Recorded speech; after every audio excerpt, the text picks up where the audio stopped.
Well, today I'm going to be reviewing a game for the PC. Today I am reviewing what some may call World of Warcrack, but it's World of Warcraft. Now, this is the 10-day trial edition, as you can see on the top. My experiences with this, I gotta say,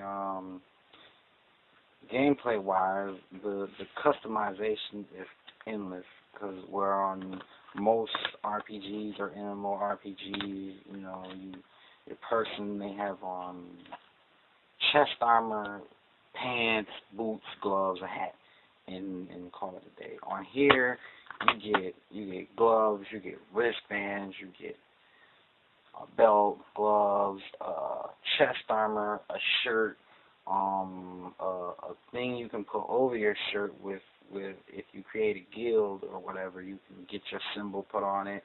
I obviously don't have one because I only have a 10-day trial. And the thing that really caught me, I know it's not that big of a deal, but shoulder armor. For some unexplainable reason, the fact that they included shoulder armor just really caught me as far as customization goes. The races and classes, it's really wonderful because instead of just having a light in the dark or warrior, tanker, mage, and healer or something like that, you have all these different races on the light side and the dark side, the alliance and the horde, that is, and there's no such thing as a night elf mohawk, Mr. T. I looked. He's not in there. It's not a night elf mohawk. It's a warrior. The condescending director was right. But anyways, each race has a set amount of classes that it can pick. Like a human can be a warrior and a mage and a priest. Wow. Something like a night elf can be a druid, which is something that can transform into cats and bears and stuff. Making money on this game is actually pretty fun because after you kill an enemy, they tend to drop items. If you have the profession of a skinner, you take your skinning knife and you can, click on them and you'll begin skinning them. Your skinning ability goes up and you can skin better things and get better stuff. And then if you have the leatherworking ability, you can take the skins of the things you killed and put them together for equipment and weapons and bags. You can go mining and enchant stuff, and then everything that you make you can either sell to an NPC, non-playable character for people who aren't exactly gamers. Which, if you're not a gamer, I don't know why you're still watching this far into the video, but or you can sell them to other players who I'm pretty sure will pay a lot more than an NPC. The other players in the game I found to be extremely helpful. They're a great help. A lot of people were fun to interact with. Another thing I liked was on this you can learn to use multiple weapon types, where it's like if you play in a particular type of RPG. Like if you're a mage, you're a mage. So you can only use staffs and wands, that's it. If you try to equip a sword, it's not happening. Whereas I have a warlock who typically would only use wands and daggers, but I've trained her to use a sword and an axe. And now I'm on my way to get her to being able to use a gun. I just gotta find the place. Of course, the world is massive, and I guess to have 10 million or 11 million people online, the world would have no choice but to be massive. I mean, after the 10-day trial, I haven't even begun to scratch the surface of all the locations I can get to. The bad thing about the world being massive is, well, the bad parts on the gameplay, I should say, more general. By this being a 10-day trial account, the level cap on here is 20. Once you hit level 20, I don't know what happens because I've been experimenting. I only got 10 days, so I want to see if I like it enough to buy it. So I've been experimenting with different races and classes. but my strongest is at level 13, but 20 is where they stop you in the trial. What makes that so bad is you have to get to level 30 before you can get a faster method of transportation other than your feet. That's not good. Another thing I didn't like about the trial is there's two classes, one Horde class, one Alliance class, or race, and there's one class which is the Death Knight.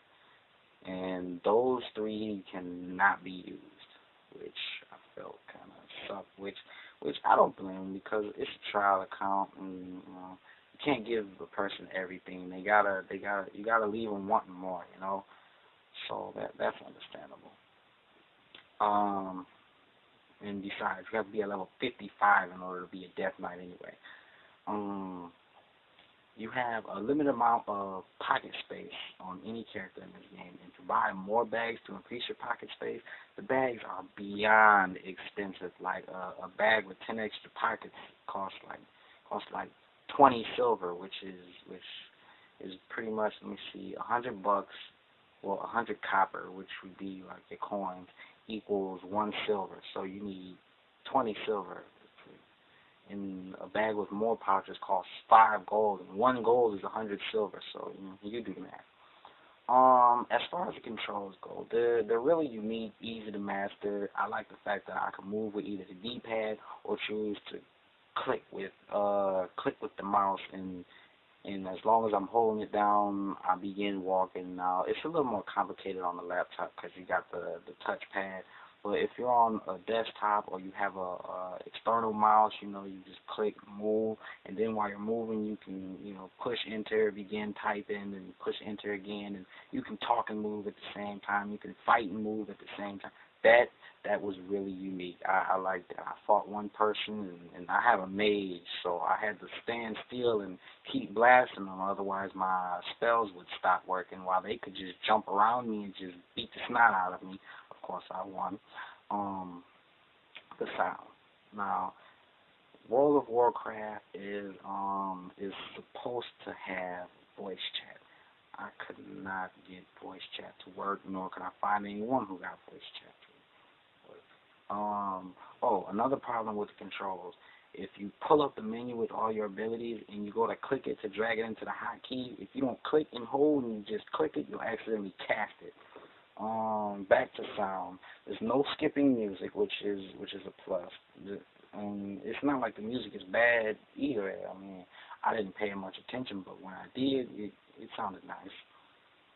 On the audio side, great audio.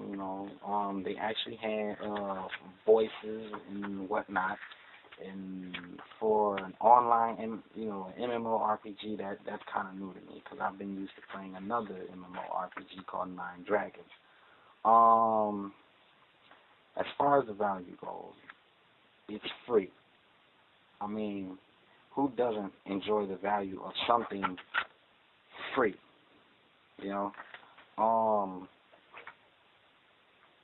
This, of course, was sent in the mail to me. Let's see. In the mail.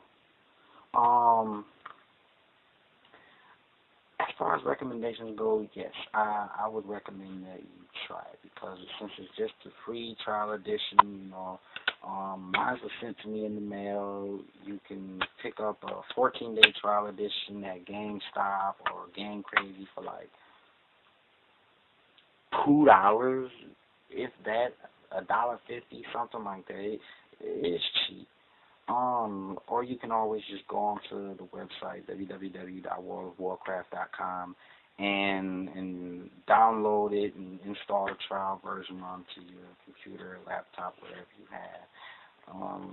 Your account's good for 10 days, and then you have to upgrade. It's really worth it. I would recommend that any and everybody, if you can, don't knock it, just try it. While people are always talking about, these people are dying from playing it for 70 hours straight, don't get me wrong, the game is fun. I enjoy playing it. I plan on going and buying the full version, but 70 hours non-stop. I can't even play it for 8 hours non-stop, and I begin to get bored. I can't even play it for, I'd say, what's the maximum I played? Like 5 hours, get that.